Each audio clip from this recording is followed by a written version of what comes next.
There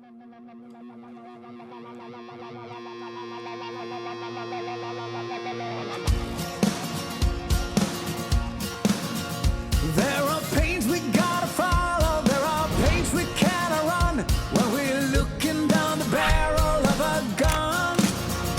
It is not about surviving, either living or you're dying. Stand your ground and never ever be afraid, 'cause we are one. 'Cause we are one.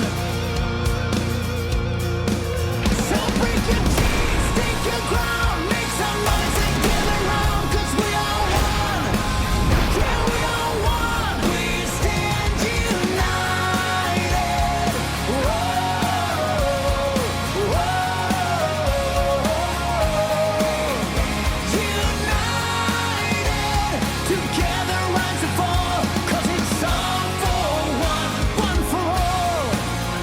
Yeah, it's all for one. And we will stand our ground.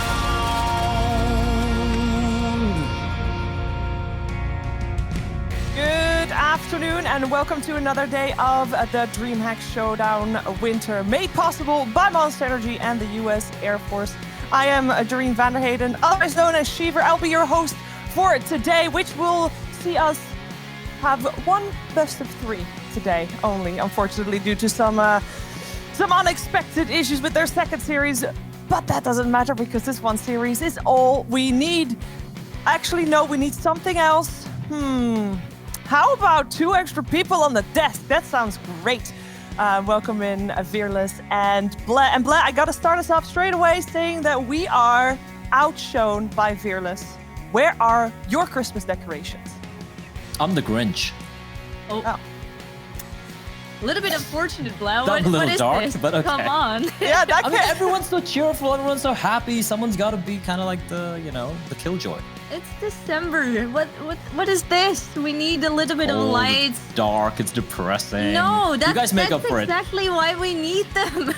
I would say if anything or anyone was the killjoy, it would have been Corona. But no, ladies and gentlemen, heard it here first. It is Blair on this broadcast. Actually, I am very curious to hear, Fearless, you're from the same country as I am, so you also have Yes. the rules. I'm actually just curious, before we head into the CS, how are you going to celebrate Christmas and New Year? Oh, well, I am kind of stuck with my parents probably.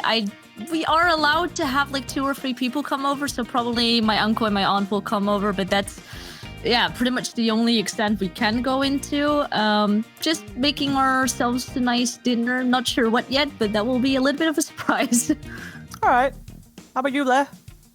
I'm probably gonna have an unreasonable amount of alcohol and play a lot of Counter-Strike. That's how I celebrate my Christmas. I love it. I am an absolute nerd and I have no life.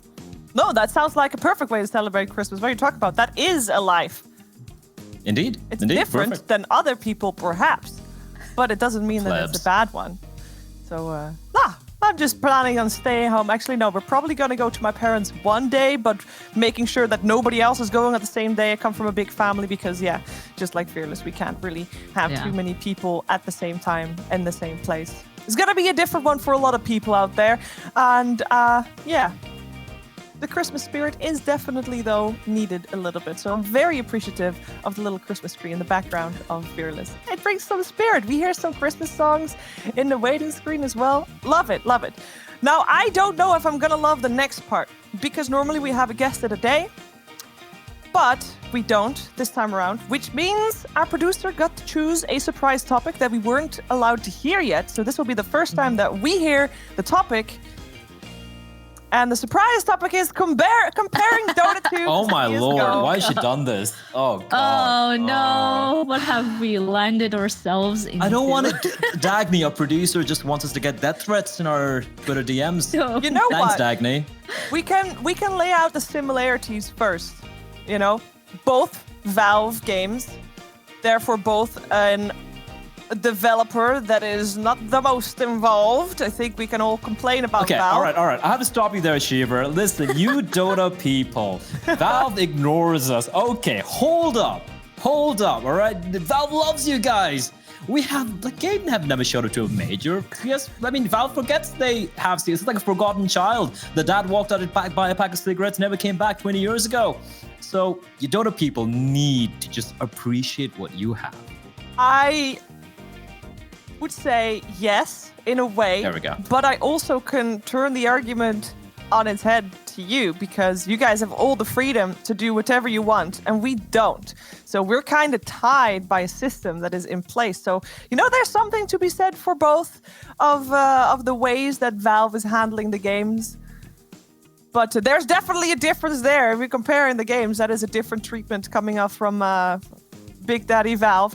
Let's say you can compare the game if you want. Fearless, how is your Dota experience? It's almost non-existing, I have to admit. I simply just cannot get into the game, but that's my own personal preference. I'm really someone who's into first-person shooters. Just games like League and Dota are just not really my style, not necessarily. But I have to say, when trying, the good thing is it's a really good game to get your friends together, kind of similar to CS:GO. So whenever you have a squad, it's perfect to have a little bit of fun. I have a bad history with Dota. 2005. Let me go back the years, right? Okay. I was playing 1.6 in the cafes, going down to the cafes every weekend, after school. I was just about to enter college back then. And I entered my cafe where everyone used to play 1.6. And then one day they're playing this colorful game. I'm like, what's that? They're like, it's Dota. And all these super nice guys, like gentle souls who used to play Counter-Strike. They used to get headshot. They'd be like, nice shot, dude. They were yelling the most interesting, the most colorful obscenities I've ever heard in my life. And I don't necessarily have a clean mouth myself, but even I was like, whoa, what the hell happened to you? They changed. They were not the people I knew anymore. And from that moment on, I'm like, this game, it killed a lot of friendships. I mean, that was 2005. 5 or 6, thereabouts. And I think it still kills friendships today. There we go. Which is why I wish I could, say something, it's not that bad. But it depends. I do agree with Fearless. It's more fun if you play with people that you know and that you can accept everybody's flaws as well. Because that is one of the things that in CS, a big difference is in CS. If you are really good yourself, but your friends are shit, you can still carry it, right? Oh, for sure. In Dota, that's just not the case. No. Like, you need other people to do good as well, or at least not be completely utter shit. So that's a big difference there. I can imagine that being a very life-changing experience for you and leaving with a bit of a bitter taste in your mouth for Dota 2, but I love Dota 2.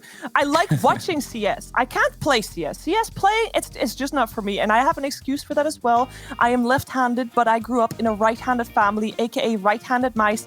Can't aim. My aim is just not there. My stability and my mouse hand not there. Luckily for Dota 2, that's not as needed as for CS. But I love watching CS. So that's my experience. And I would imagine that in terms of Dota 2 and CS, something that both games have in common is that they are both great games to watch, as long as you understand the game mechanics. I think that is, both games are great esports as well. So that is, let's end on a high note. I know. No, I want to bring this one down. Unless it got to a break, maybe. No, we're not going to go to a break. We are going to go to our next topic. That's what we're going to do.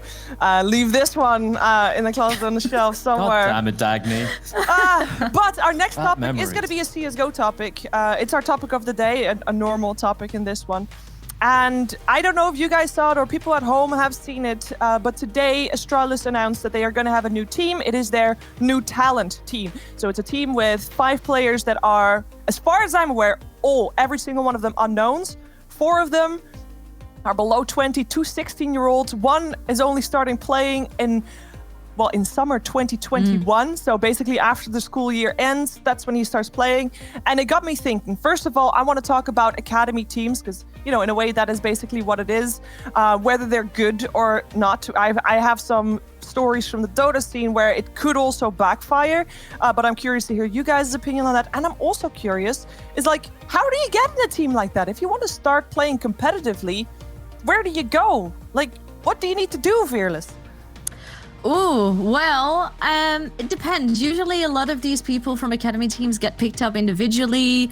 And of course, we all know the Danish scene is really a step up if you were to compare it to other countries in Europe. I mean, if I were to look at the Netherlands right now, it's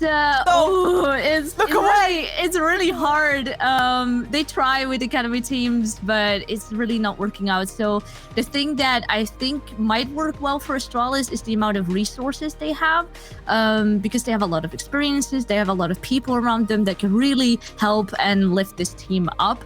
But I do agree, there might be a little bit of a backfire that could come in. Of course, if you have two teams under the same organization, they cannot always compete in the same tournament.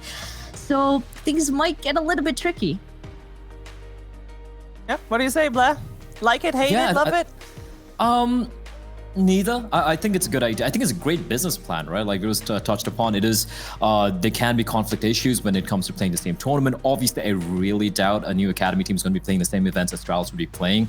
But based off what we've seen in the past, if they do good, there's going to come a moment in time where they will have to potentially maybe sell the team, sell the players. So from a business standpoint, it's kind of smart. And I also feel like it is, especially when it look at Denmark and their CS ecosystem, I think it's fantastic. It's so easy to find these young stars coming out. They're just churning on non-stop players, something in the water, the breakfast. I don't know. Could be the Danish fast food as well. I don't know.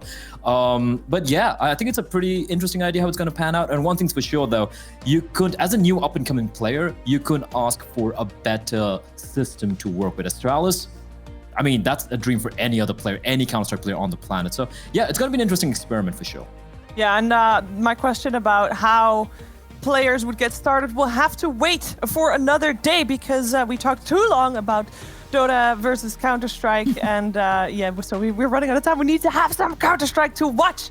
And we are ready to very soon jump into the game. But first, we have a small break.